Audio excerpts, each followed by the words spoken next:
আসসালামু আলাইকুম। আজকে আমি বাচ্চাদের নিয়ে মিরপুর ১ নাম্বার সুপ্রিমে গিয়েছিলাম। তো বাচ্চারা বলতেছে সুপ্রিমে কিছু খাবে না। সুপ্রিমে অনেক খেয়েছে আর খেতে চায় না।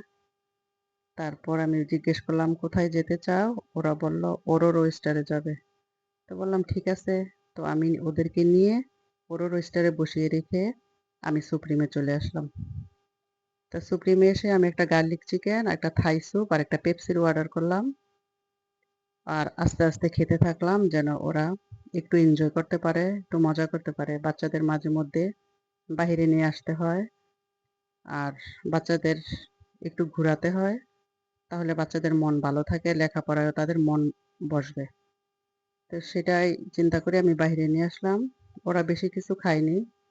ওরা স্প্যানিশ কালামারি খেয়েছে, মিল্কশেক আর হলো স্প্যানিশ গ্রিলড চিকেন আর রাইস। তো আমি বললাম, "এত কম খেয়েছো কেন?" ওরা বলল, "এইটুকুই এনাফ। আর বেশি কিছু লাগে না।" তারপর আইসক্রিম খেতে, খেতে বাসায় চলে আসলাম। এই তো আল্লাহ হাফেজ।